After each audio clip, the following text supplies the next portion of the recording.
ஒரு கண்டென்ட் இருக்குது, இப்படி ஆரம்பிக்கணும்னு தெரியல.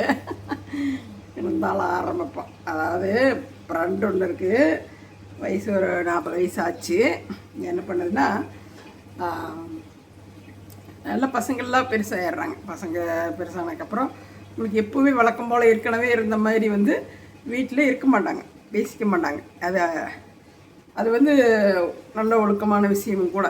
அப்படி இருக்கும்போது இதுக்கு என்ன ஆகுதுன்னு ஒரு 40 வயசு ஆகும்போது உடம்புல வந்து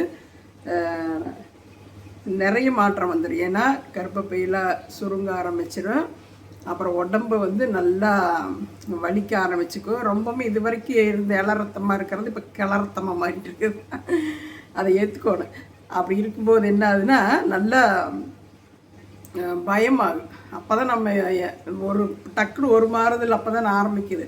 அப்படிங்கும்போது பயமாகும். நல்லா கால் வலி, மேல் வலி இதெல்லாம் ரொம்ப தொந்தரவு கொடுக்குமா, என்னமோ நம்மளுக்கு நடக்குதுன்னு நினச்சிக்கிட்டு இப்போ வந்து நம்ம அந்த டைமில் நம்மளுக்கு யாராச்சும் இருந்தால் அழுகுன்னு பிடிச்சி தொங்கிக்கிறதுக்கு நினைப்போம்.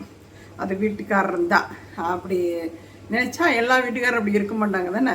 அந்த வீட்டுக்காரர் அப்படித்தான். அப்புறம் சொல்லுது இந்த மாதிரி நிறைய பேர் எல்லாம் அப்படி ஒன்று ஒருத்தர் ஜோடியாக போகிறத பார்த்துட்டு ஐயோ ஜோடியெல்லாம் போகிறாங்க அப்படின்னு பார்ப்பாலாமா.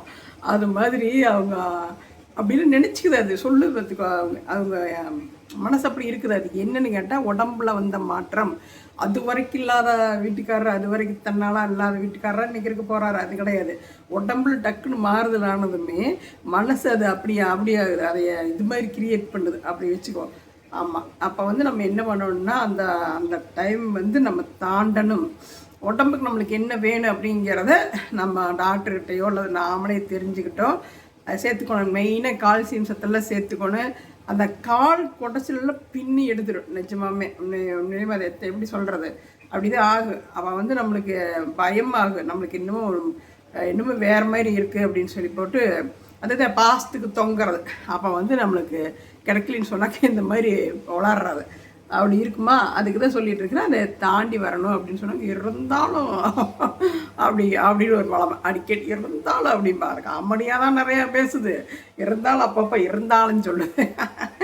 அப்படி உனக்கு ஒரு பாசம் தேவைப்பட்டது அப்படின்னு சொன்னாங்க வீட்டுக்காரர்கிட்ட. இல்லாத வாசத்துக்குள்ளே எங்கே போகிறது, இது தோசைக்கரண்டி காட்டி சூடு வச்சுக்கோ அப்படின்னு சொன்னேன். அதாவது அந்த இடத்த தாண்டி வர்றதுக்காக. இந்த நிஜமாமே இந்த டைமில் வந்து 45 வயசுக்குள்ளே கரெக்டாக பேஸ் பண்ண வேண்டிய ஒரு டைம். உடம்புல அவ்வளோ ஒரு மாறுதல் இருக்கக்கூடிய. அந்த காலத்தில் இருந்து எப்படி இருந்துச்சுன்னு தெரியல, இந்த காலத்தில் அப்படி நிறையா இருக்குது. அதனால் வந்து அந்த இடம் நம்ம இந்த உடம்புல வந்த மாற்றம் அப்படிங்கிறத மனசில் வச்சுக்கிட்டு அதுக்கு தகுந்த மாதிரி நம்ம அந்த இடத்த பேஸ் பண்ணணும் அப்படிங்கிறத எனக்கு தெரிஞ்ச வாக்கில் முடிஞ்ச வாக்கில் சொல்லிட்டேன்.